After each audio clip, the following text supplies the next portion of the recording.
Welcome to the midweek edition of the Citi Prime News, broadcasting live from our studio here in Accra. This afternoon, police arrest suspects in alleged Mamprobi Polyclinic baby theft case as family threatens legal action.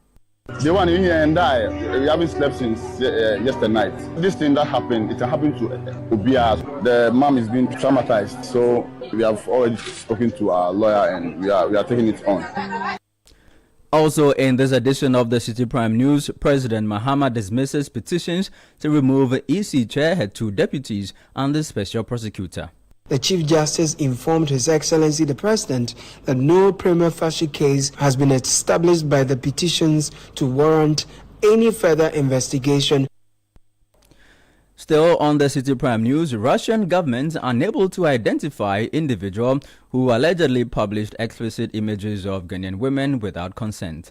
The ambassador, however, indicated that he is unable to confirm the Russian nationality of the individual and further disclosed that the purported name making the rounds in the media is not a known Russian name. And later, cocoa farmers remain unpaid despite government directive to Cocoa Board to clear the outstanding debt.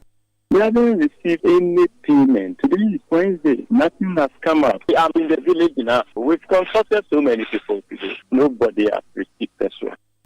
All that and more coming up in this edition of the Citi Prime News, which can be heard live in the Western region on Beats 105.5 FM and Sky 93.5 FM, both in Takrady.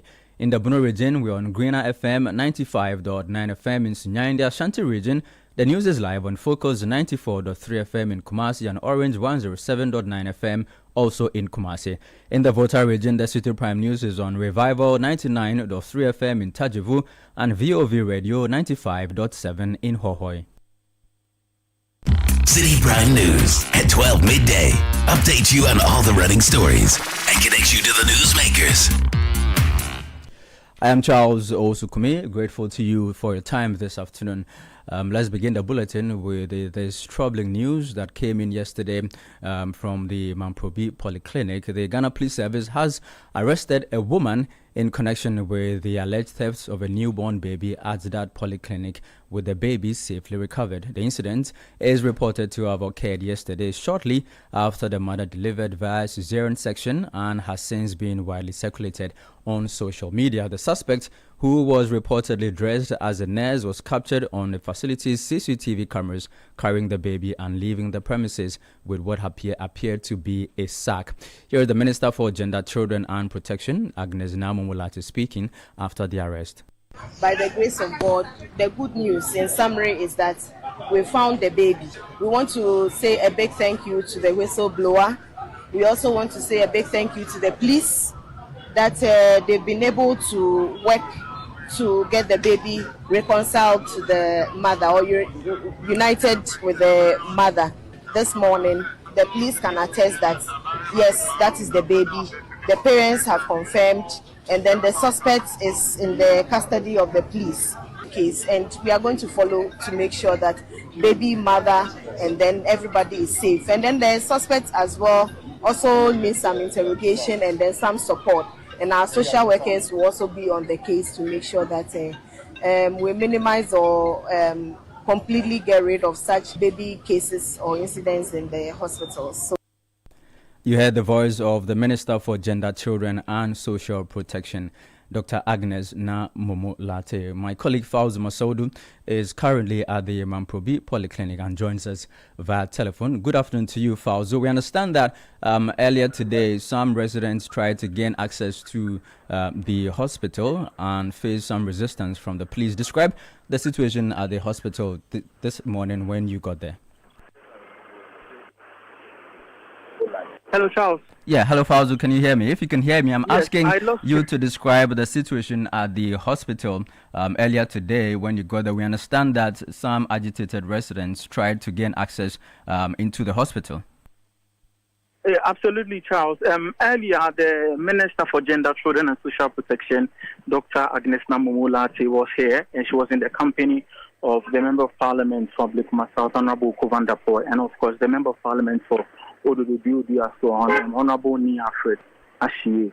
And Niafred Ashie happens to be the Member of Parliament for the mother. So the hospital is in Blakuma South, but then the mother is a constituent of Oduroju.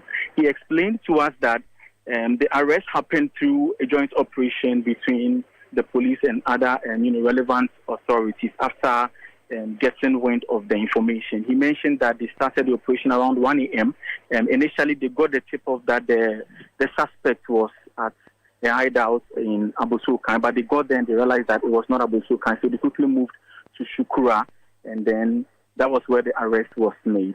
Charles, it was quite chaotic over here at the Mamprobi Polyclinic. Residents faced resistance from the police, like you mentioned, in an attempt to access the inner perimeter of the hospital. The residents today believe that the woman had been brought back to the suspect had been brought back to the hospital, and that they do not believe she was still at the police station for whatever reasons best known to them. And so, in an attempt to access where they believe that the woman had been kept, then the police prevented them, and it turned quite chaotic. There was actually a few exchange of blows, but then the situation was as soon as possible curtailed.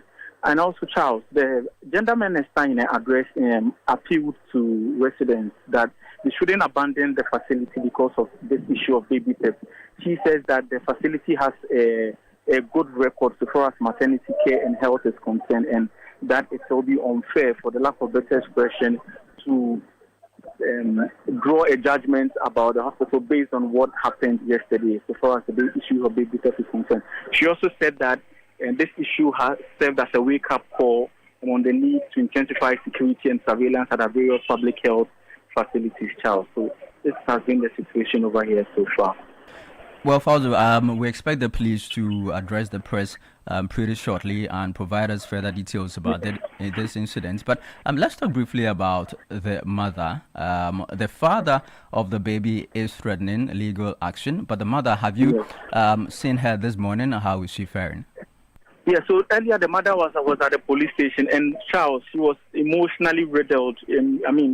She can't say a word. All she could do was just break down in tears. And the only word she uttered was that, indeed, this is my baby. And it was quite a moment. If you asked me, the father said that he was really upset when his wife told him that she's gotten reports that their baby has been allegedly stolen.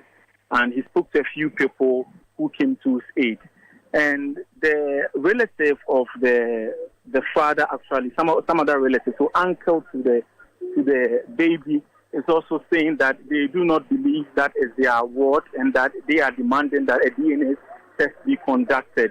While at it, authorities have promised that they would ensure that the child or the baby is in the best condition. We understand that the baby has been taken to the Kolebu Teaching Hospital for further examination to ensure that everything is health or any form of health is in good shape. Charles, I'm quite distorted because the mother has been brought back to the hospital presently at the Mamprobi Polyclinic. Okay. And she would be she has returned to the polyclinic. We do not understand or know what exactly the reason might be, but an anxious media is out here waiting to gather all there is to know. So the latest is that the mother has returned to the Mamprobi Polyclinic here, and she's engaging health officials at the facility.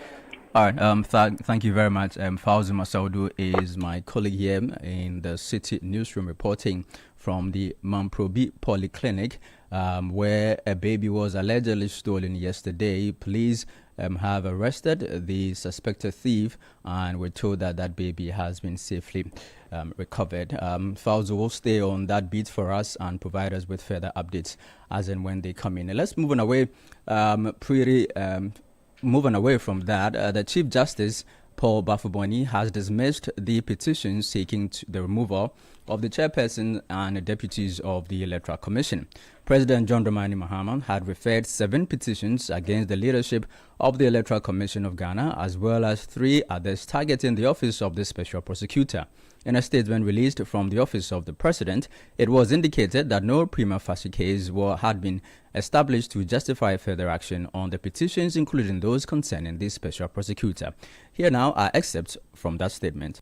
Following the receipt of 7 petitions from various individuals and groups for the removal of the chairperson of the Electoral Commission and her deputies, and 3 petitions for the removal of the special prosecutor, President John Dramani Mahama, in accordance with Article 146 of the 1992 Constitution and Section 15 of the Office of the Special Prosecutor Act 2017, Act 959, referred same to His Lordship Justice Paul Bafuboni, Chief Justice, on 25th November 2025 to determine whether the petition disclosed a prima facie case. By a letter dated 26th January 2026, the Chief Justice informed His Excellency the President that no prima facie case has been established by the petitions to warrant any further investigation for the removal of the Electoral Commission, Deputy Commissioners, and the Special Prosecutor. You had excerpts of a statement from the President and read by my colleague Caleb Kuda. Now, Martin Pebu, he is a private legal practitioner and one of the petitioners for the removal of the special prosecutor. He is joining us via telephone. Good afternoon to you, Counsel. Thank you for your time here on the Citi Prime News. What the President says, there is no basis for the removal for the special prosecutor. This is how rule of law works, right? I imagine you don't have any qualms about it. Oh, yes. I don't have any qualms about it because this doesn't concern, or it's not my petition. You know, my petition was presented later after this day had already been presented. So now we are waiting for the decision on mine. Yes, we are waiting for my petition, the decision. So let's be patient and we'll see how that goes. Each petition has its own merit. So some have been presented, there's no merit. Let's wait for mine and we'll see what's in it. Well, before we even discuss yours, what do you make of how the President handled these petitions and his response after the Chief Justice reported back to him? Oh, now the President, it's the Chief Justice that decided based on the petitions that were there. I've not seen them, so I cannot comment. I think there's nothing to say about it until we see the contents of these petitions. All right, but you believe that yours has merit and will not be received in this manner? Absolutely. So I'll just wait. After that, let's publish the petition. Then the public too can comment. We can see what are in the petition. Otherwise, it will just be believed. It will just be based on people's beliefs and biases, etc. Without seeing the petitions, we cannot comment. Okay, all right, thank you. Thank you very much, Counsel. That was Martin Pebu. He is a private legal practitioner. Sharing his thoughts about news just coming in that the President has dismissed the petition seeking the removal of the chairperson and deputies of the Electoral Commission and the Special Prosecutor following the recommendations from the Chief Justice. This is still the Citi Prime News on 97.3 Citi FM. Broadcasting from our studios here in Accra in the northern region. The news is live on Radio Bimbila 91.9 FM in the Upper East region. We're on Quality 88.7 FM in Garu and Mike 105.3 FM in Navrongo. In the Upper West region, we are live on Tunsong 97.3 FM in Wa and Jirapa 96.1 FM. Still ahead in the bulletin, cocoa farmers remain unpaid despite government directive to Cocoa Board to clear the outstanding debt. We have details shortly. Please don't go away. Citi Prime News at 12 midday. Updates you on all the running stories and connects you to the newsmakers. We are gearing up for the trip of a lifetime. Heritage Caravan 2026. From 1st to 8th March 2026, 8 days, 14 regions, 1 legendary caravan. We're touring Ghana in the most spectacular way on the Heritage Caravan, exploring the beauty, history, and stories that make our nation unique. Rolling out from Greater Accra through Eastern and OT, up north to the Northern and Upper East, and all the way Citi to the Western region, hitting iconic destinations across Ghana. The Heritage Caravan 2026 will be fun, educative, refreshing, and most of all, remarkable. Stay connected. Follow Channel 1 TV and 97.3 Citi FM across all social media platforms for updates and join the conversation using the hashtag Heritage Caravan 2026. The Heritage Caravan 2026 is powered by Channel 1 TV with support from Citi FM. And it's proudly sponsored by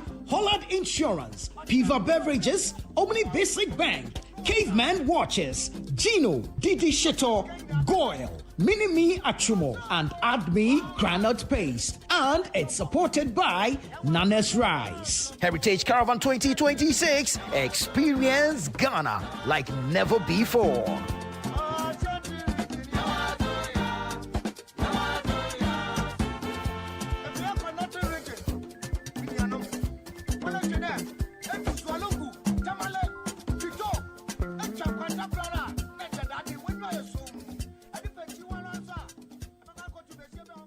Citi Prime News at 12 midday. Updates you on all the running stories and connects you to the newsmakers. You're welcome back. This is the Citi Prime News on 97.3 Citi FM with me, Charles Ozukumin. In more news, Russian authorities say they are unable to confirm the nationality of the individual at the center of the publication of sexually explicit images of some Ghanaian women without their consent. That's according to the Russian ambassador to Ghana, Sergei Bednikov, who was summoned by the Foreign Affairs Minister yesterday. According to a statement from the Foreign Affairs Ministry, the summons was to seek Russia's cooperation in pursuing justice for the victims amid concerns over privacy violations and the broader cybercrime implications of the case. Here are excerpts of that statement. Well, it looks like we don't. Well, now let's go to the Ministry of Gender, Children and Social Protection. The minister, together with the Minister for Communications, they are currently holding a press conference on this particular matter. Let's go listen to them. However, he splashed their images as though he had intimate encounters with all of these ladies. That is evil. And such a person must be brought to face the full rigors of the law. And so that is the more reason why we are calling for empathy for these ladies. There are people who are genuinely innocent and they haven't had any intimacy with the said gentleman. But because he captured all of them as his victims, it's traumatizing almost all these ladies. And some have been quite suicidal about the whole issue. And so that is why we are saying that let us tread cautiously how we even open up discussions on these issues. But the intention and the assurance we are giving all Ghanaians is that nobody will violate any Ghanaian citizen and go scot-free. We're going to pursue it, and that is the charge His Excellency John Dramani Mahama has given us. We thank you.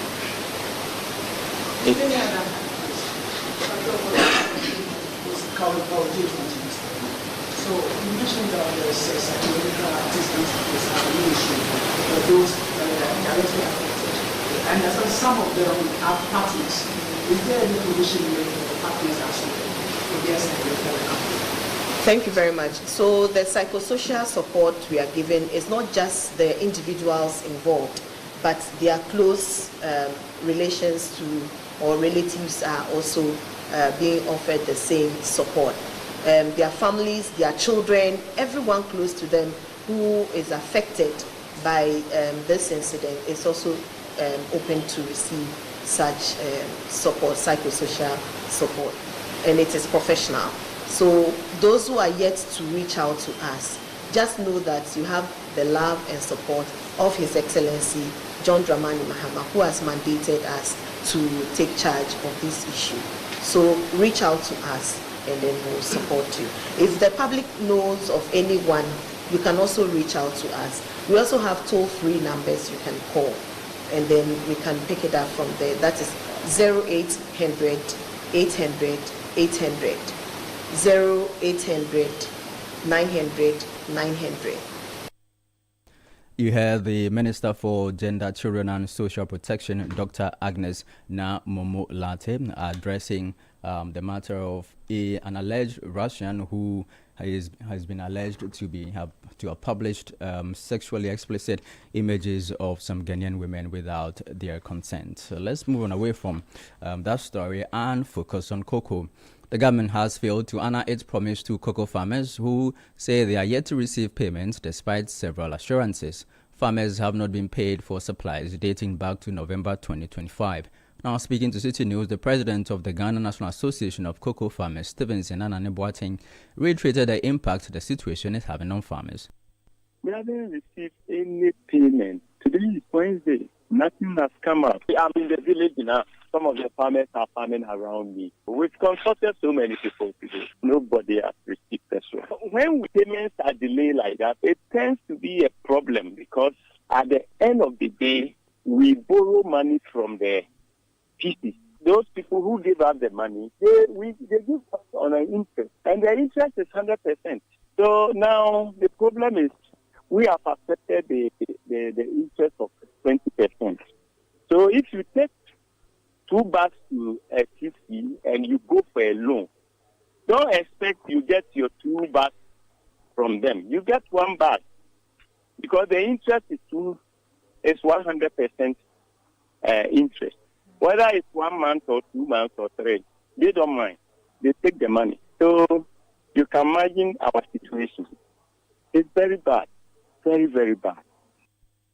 That was the president for the Ghana National Association of Cocoa Farmers, Stevenson Anane Boateng. Well, the Industrial and Commercial Workers Union and the General Agricultural Workers Union, GAU, of the Trades Union Congress, TUC, have demanded an immediate reversal of salary cuts imposed on senior and management staff of the Ghana Cocoa Board.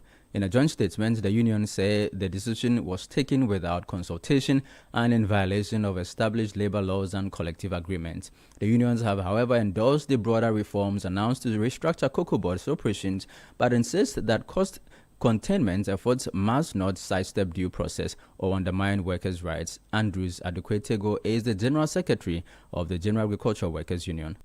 Salaries of workers in Ghana are negotiated, and any touch of the salary must go through by law the processes of negotiations. We are calling generally for reversal of all the salaries that were cut off or reduced. We are calling generally for the reversal of that decision and the continuous engagement of the appropriate institutions that deal with salaries within the industry, that is GAU and ICU, and the management of Cocoa Board. And because these processes have not been followed and it is not in consonance with the laws of Ghana in terms of the collective agreements we have and also the labor policy. That was the General Secretary of the General Agricultural Workers Union, Andrews Adequatego. Away from cocoa, Minister for Roads and Highways, Gavins Kwame Agboja, says that as part of plans to introduce an electronic tolling system, various interchanges across the country will be tolled. According to him, the government has invested heavily in the construction of these projects and funds must be generated to maintain them. In an exclusive interview with Channel 1 TV's Philip Nilate, Mr. Agboja stressed that the government is extensively engaging stakeholders to ensure the full rollout of the e-tolling system. Interchanges are quite expensive. There are interchanges in Ghana that are $100 million, $200 million, and things like that. And like I said on record, we spent a vast majority of our resources on interventions in Accra, Greater Accra region and Ashanti region. And that is where we take, for instance, the Pokwasi interchange. How much we spent on that? That could do a lot of road of feeder road in many districts and constituencies. But we spent it on one interchange. Now, if you go and toll, let's say, 40 kilometers going to somebody's town, and you leave Pokwasi, and that road probably costs what, $20 million, and Pokwasi exists $80 million, $100 million, and you don't toll it, how fair would that be? Look at going to East Legon. We spent money to build the Flower Port Tunnel, and then now we build the Flower Port flyover. And then all that is an investment, and rightly so. So if you are tolling Accra-Tema motorway without tolling the interchanges, you would have created a situation where some people, unless they use it, they may never pay. That was the Minister for Roads and Highways, Governs Kwame Agboja. The National Chief Imam, Sheikh Osman Nuhu Sharbutu, is urging Muslims to remain calm and await the official announcements on the commencement of Ramadan. Speaking to Citi News, the Chief Imam spokesperson, Sheikh Arimi Shaibu, said the decision on the sighting of the crescent moon will be communicated later today after verification of reports from across the 16 regions. He appealed to Muslims to rely only on the official declaration to ensure a unified start of the holy month in Ghana.